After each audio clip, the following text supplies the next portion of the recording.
seri pembelajaran bahasa Indonesia untuk perguruan tinggi bersama saya, Nailia Nikmah. Kali ini membahas bahasa Indonesia dengan berbagai ragamnya. Bahasa Indonesia wilayah pemakaiannya amat luas. Penuturnya pun berasal dari berbagai latar belakang. Hal ini memunculkan berbagai ragam di dalam bahasa Indonesia. Secara umum, secara pokok, ragam bahasa Indonesia terbagi dua, yaitu ragam lisan dan ragam tulis.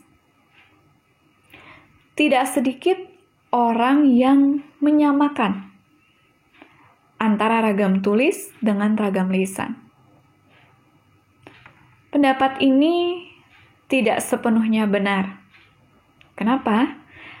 Karena tidak semua kaidah ragam tulis dapat dilisankan, dan sebaliknya, tidak semua ragam lisan dapat dituliskan.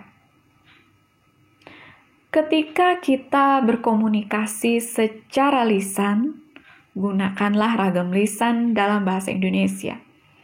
Dan ketika kita ingin menggunakan media tulis sebagai sarana komunikasi kita, gunakanlah ragam tulis. Kali ini kita akan kupas satu persatu apa sebenarnya perbedaan ragam lisan dan ragam tulis. Benarkah kedua ragam ini memang berbeda? Dan apa yang akan terjadi jika kita menggunakan ragam tulis saat kita menggunakan media tulisan, dan sebaliknya apa yang terjadi ketika kita menggunakan ragam tulis ketika kita berkomunikasi secara lisan. Pertama-tama kita akan uraikan perbedaan yang paling mendasar antara ragam tulis dan ragam lisan. Yang pertama, ragam lisan menghendaki adanya orang kedua atau lawan bicara di hadapan kita. Karena ketika kita berbicara, ketika kita mengobrol, tentu kita menghendaki ada orang lain di hadapan kita saat itu juga. Dan ketika kita menulis, kita tidak memerlukan itu.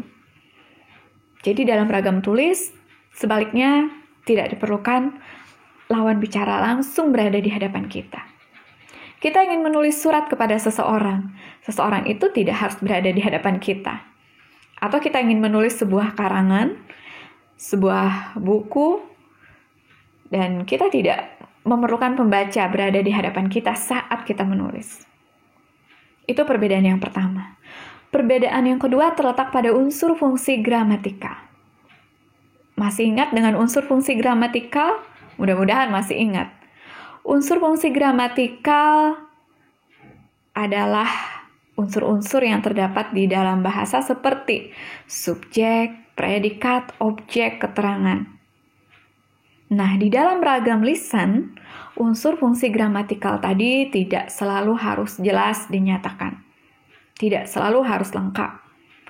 Sebaliknya di dalam ragam tulis, unsur fungsi gramatikal harus jelas. Nah, kalimat ketika kita tuliskan akan bisa disebut kalimat ketika dia memenuhi beberapa kaidah. Yang pertama, dia ditulis diawali dengan huruf kapital, diakhiri dengan tanda titik atau tanda seru atau tanda tanya. Dan secara unsur fungsi gramatikal, kalimat terdiri minimal satu subjek dan satu predikat. Ketika hanya terdiri atas subjek saja atau hanya terdiri atas predikat saja, maka dia belum bisa disebut sebagai sebuah kalimat, terutama ketika kita menggunakan ragam tulis. Nah, di dalam ragam lisan, unsur fungsi gramatikal tadi bisa untuk tidak lengkap atau tidak selalu harus jelas. Ini dipengaruhi oleh dua perbedaan atau dua ciri yang berikut yang akan saya sampaikan.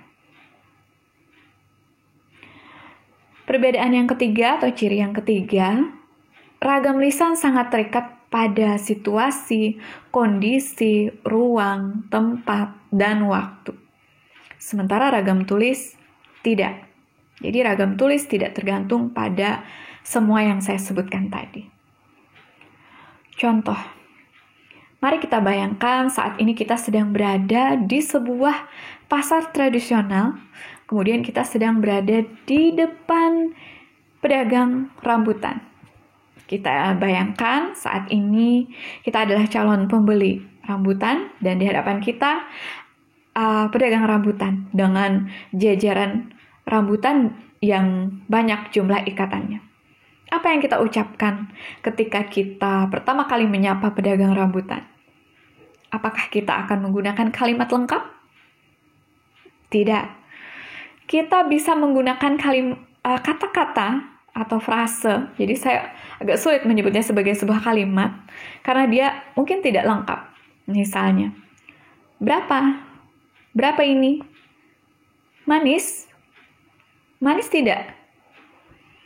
Dan mungkin dalam dialek daerah kita juga bisa lebih singkat lagi. Itu secara unsur fungsi gramatikal tidak lengkap. Dan dia bisa karena dia didukung oleh situasi dan kondisi, ruang, tempat, waktu. Saat itu adalah situasinya transaksi jual beli antara kita sebagai pembeli dengan pedagang rambutan sebagai penjual. Tempat atau latarnya jelas.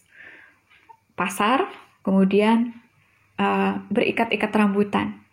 Dan itu membantu dialog kita tadi. Sehingga kita bisa untuk tidak menggunakan kalimat yang lengkap. Penjual pun menanggapi ucapan kita yang tidak lengkap tadi dengan sangat baik. Karena sekali lagi sikon tadi sudah ada. Dia mungkin akan menjawab 310. Kita pun paham 310 itu maksudnya 3 ikat 10.000. 310 itu tidak lengkap, bukan? Tetapi kita paham dan kita saling memahami antara kita sebagai pembeli dan dia sebagai penjual. Karena sekali lagi ada konteks tadi. Terikat dengan situasi, kondisi, ruang, waktu, dan tempat. Nah, untuk ragam tulis, buku yang kita baca hari ini, kita baca di ruang ini, kita pindah ke ruang sebelah, masih sama maknanya. Kita baca tahun depan, kita baca 5 tahun lagi, masih sama. Akan tetapi, percakapan yang tadi kita saat berada di pasar, kita pindahkan ke rumah, kita pindahkan ke kampus, sudah tidak bisa lagi. Nah, itu perbedaan yang ketiga. Selanjutnya, perbedaan yang keempat, ini juga sebenarnya mempengaruhi yang sebelumnya tadi.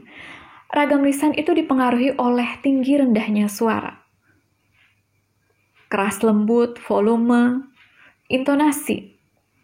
Jadi seperti orang bernyanyi ada nada-nada, cuma tentu saja dia tidak seperti lagu ya. Jadi memang ya ada nada ketika kita bersuara. Ada intonasi dan itu membantu mendukung sehingga tadi unsur fungsi gramatikal tidak selalu harus jelas. Nah, sebaliknya dalam ragam tulis tidak ada nada-nada itu. Yang ada adalah huruf besar, huruf kecil, huruf miring, huruf tebal, dan tanda baca. Sekali lagi, tanda baca tidak bisa serta-merta menggantikan intonasi, ekspresi, mimik, dan bahasa tubuh kita ketika kita berbicara. Dan itulah tantangan saat ini. Seiring perkembangan teknologi, kita menggunakan ragam lisan yang dituliskan. Chat yang kita kirim melalui WhatsApp, kemudian Telegram, dan yang lain, itu semua adalah ragam lisan yang kita wujudkan dalam bentuk tulis. Sehingga kadang-kadang tidak sedikit terjadi kesalahpahaman ketika kita berkomunikasi menggunakan media yang saya sebutkan tadi. Kenapa? Karena ada yang hilang di sana. Sebagai ragam lisan, Dia kehilangan nada-nada suara di situ. Dia kehilangan intonasi, kehilangan ekspresi. Tetapi secara tulis pun dia tidak lengkap. Karena jarang ya ada orang mengirim chat dalam kalimat yang lengkap. Biasanya kalimatnya pendek, singkat, kemudian agak ya memang ragam lisan. Nah, aplikasinya untuk kita ketika menulis karangan ilmiah sesuai dengan ujung pembelajaran mata kuliah ini, maka saran saya gunakanlah ragam tulis yang formal sesuai dengan ejaan bahasa Indonesia yang baik dan benar untuk menghasilkan karya ilmiah dengan bahasa tulis yang baik.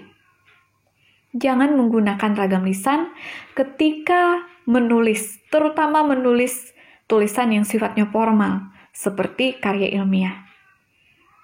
Mudah-mudahan materi kali ini bermanfaat. Kita bertemu lagi di kesempatan yang akan datang. Terima kasih.